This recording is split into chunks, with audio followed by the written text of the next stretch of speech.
Hello friends, welcome back to our channel online berry और मेरा नाम है हर्षित बेरी। आज के हमारे वीडियो का टॉपिक सुपर डुपर इम्पॉर्टेंट होने वाला है, खासकर उन सभी सेलर्स के लिए जो कि मार्केट में अभी प्रोडक्ट रिसर्च कर रहे हैं। मतलब कि आप अमेज़ॉन, फ्लिपकार्ट, मीशो इन सभी मार्केट प्लेस पे कोई प्रोडक्ट सेल करने के लिए अभी रिसर्च कर रहे हैं ऑफलाइन मार्केट में जाके और डिफरेंट सप्लायर से मीट कर रहे हैं, या फिर अगर आप कोई नए सेलर भी हैं जो कि नया कैटेगरी किसी नई कैटेगरी में अपना बिजनेस स्टार्ट करना चाहते हैं, या फिर एक कैटेगरी अपने ऑनलाइन बिजनेस में ऐड ऑन करना चाहते हैं, तो उसके रिगार्डिंग भी अगर आप प्रोडक्ट रिसर्च कर रहे हैं और सप्लायर से मीट कर रहे हैं तो ये वीडियो आप लोगों के लिए बहुत ज़्यादा इंपॉर्टेंट होने वाला है। क्योंकि इस वीडियो में मैं एक ऐसी टिप शेयर करूंगा जो आप सभी सेलर्स के लिए इतनी ज़्यादा हेल्पफुल होने वाली है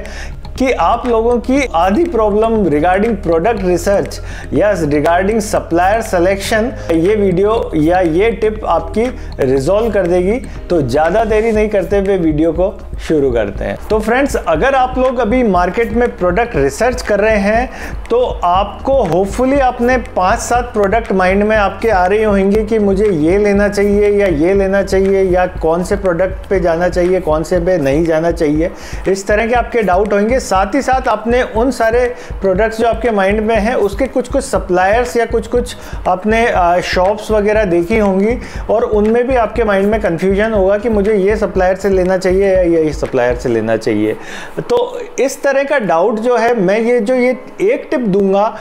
ये काफ़ी हद तक आपकी जो ये दोनों तरीके के डाउट्स हैं वो आपके क्लियर हो जाएंगे। इस टिप को जानने के बाद आपके माइंड में ये भी क्लियर हो जाएगा कि हाँ, मुझे इन 4-5 आइटम जो मेरे माइंड में आ रहे हैं उनमें से कौन सा प्रोडक्ट सेलेक्ट करना चाहिए। साथ ही साथ मुझे ये 8-10 सप्लायर अगर मेरे माइंड में हैं तो उनमें से मुझे किस सप्लायर से जाके क्या बात करनी चाहिए और कौन सा सप्लायर सेलेक्ट करना चाहिए। तो फ्रेंड्स, आपके लिए मेरी टिप ये रहेगी कि आप जो भी प्रोडक्ट सेलेक्ट करें ऑनलाइन मार्केट प्लेस पे सेल करने के लिए, वो प्रोडक्ट की अवेलेबिलिटी लॉन्ग टर्म तक मार्केट में रहनी चाहिए। मतलब कि आप जो भी प्रोडक्ट आपके माइंड में अगर 5-7 तरीके के आइटम या प्रोडक्ट चल रहे हैं तो उसमें से आपको वो प्रोडक्ट या वो कैटेगरी, वो स्पेसिफिक प्रोडक्ट रेंज सेलेक्ट करनी चाहिए जो कि आपको रिपीटेडली मार्केट में लॉन्ग टर्म तक अवेलेबल रहे। लॉन्ग टर्म का मतलब क्या है कि मिनिमम 1 ईयर और 1.5 और 2 इयर्स तक अगर वो same product, same colour, same design available है जो कि आप लोग फर्स्ट टाइम में ला रहे हैं या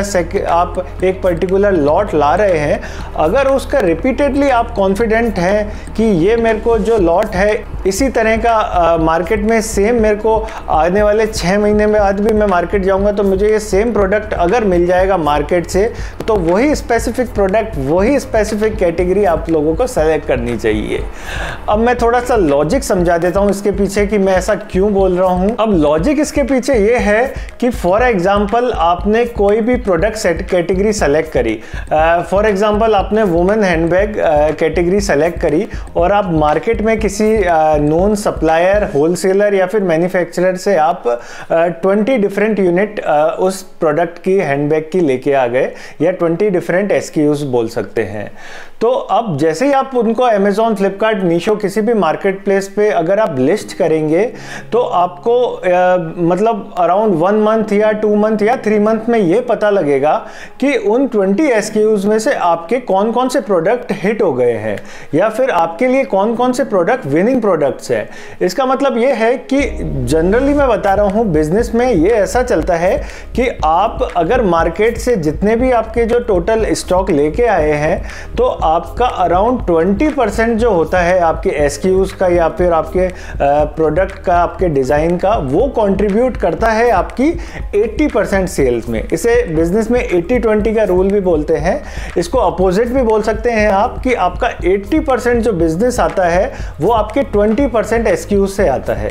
तो इन 20% SKUs पे हमको फोकस करना बहुत ज़्यादा ज़रूरी है। तो क्या होगा कि आप जैसे 20 तरह के आइटम, आप 20 तरह के हैंडबैग लेके आए हैं, 20 डिज़ाइंस, अब आपको पता लगेगा 2-3 महीने में कि हाँ भाई, मेरे ये 20% के हिसाब से ये 4 SKU या ये 5 SKU हिट है। तो आप ये 4 SKUs को सोचेंगे कि अब मैं इनको बल्क में ले आता हूँ, क्योंकि आप कॉन्फिडेंट हो जाएंगे कि हाँ भाई ये इन प्रोडक्ट्स को जैसे ही मैं लाता हूँ ये ऑनलाइन काफ़ी जल्दी टाइम में ही सेल हो जाते हैं और आपको डिसेंट एक अमाउंट या डिसेंट मार्जिन भी दे रहे हैं। तो आप वापस अगर उस सप्लायर के पास जाते हैं और वो सप्लायर आपको बोलता है कि सर हमने तो वो सारे जो आपके ये 4-5 आइटम जो हिट हुए हैं ऑनलाइन या फिर जो आपको ये वापस रीस्टॉक में चाहिए, ये हमने सारे डिसकंटिन्यू कर दिए। अब सोचिए आपको कैसा लगेगा। और अगर ऐसा हुआ कि वो प्रोडक्ट उस सप्लायर के अलावा किसी के पास मिला नहीं, तो आप सोचिए उस समय आप कितना ज़्यादा आप डिमोटिवेट हो जाएंगे। ये मैं इसलिए बता रहा हूँ क्योंकि जो मैंने टिप दी है उसका इससे डायरेक्ट कनेक्शन है। तो आपको वही सप्लायर, सबसे पहले आपको वही प्रोडक्ट सेलेक्ट करना है जो आपको रिपीटेडली अवेलेबल हो, 6 महीने बाद भी, साल भर बाद भी, और 2 साल, 1.5 साल, 2 साल बाद भी आपको मार्केट में वो एग्जैक्ट डिज़ाइन और एग्जैक्ट कलर मिल जाए। अब मान के चलिए आप किसी अच्छे सप्लायर या अच्छे मैन्युफैक्चरर से कॉन्टैक्ट करते हैं और वो आपको वापस वो जो आपके बेस्ट सेलिंग SKU अगर रीस्टॉक दे देता है और आपको प्रॉमिस करता है कि सर आप कितनी बार भी आ जाओ, मैं आपको मतलब आने वाले साल भर, 2 साल तक ये आइटम आपको रिपीटेडली जब भी आओगे मेरे पास स्टॉक अवेलेबल होगा, या फिर आप बोलोगे तो मैं बना के रख दूंगा, तो आपके लिए कितना बेटर हो जाएगा। आप वो प्रोडक्ट आपको सप्लायर देता रहेगा, आप ऑनलाइन उसको लिस्ट करते रहेंगे, स्टॉक आपके पास एनी टाइम अवेलेबल रहेगा और आपकी एक साइकिल बन जाएगी सेल की, जो कि कभी नहीं रुकेगी जब तक वो स्टॉक आपके पास अवेलेबल हो। मतलब एक डिमांड एक अलग फैक्टर है, डिमांड फैक्टर को मैं नहीं इसमें कंसीडर कर रहा हूँ अभी, क्योंकि मैं स्ट्रिक्टली ये प्रोडक्ट रिसर्च का वीडियो है। तो डिमांड एक अलग चीज हो गई, बाकी सप्लायर साइड से ऐसा नहीं होना चाहिए, या फिर प्रोडक्ट ऐसा नहीं होना चाहिए जो कि पर्टिकुलर 2-4 महीने मिलता है और उसके बाद खत्म हो जाता है या मार्केट में मिलता ही नहीं है। तो आपको इस तरह का प्रोडक्ट बिल्कुल भी सेलेक्ट नहीं करना है। साथ ही साथ में आपको इस तरह का सप्लायर भी सेलेक्ट नहीं करना है जो कि आपको अभी तो दे दे कोई आइटम, अभी बोल दे कि हाँ भाई अभी तो आप ले जाओ, मेरे पास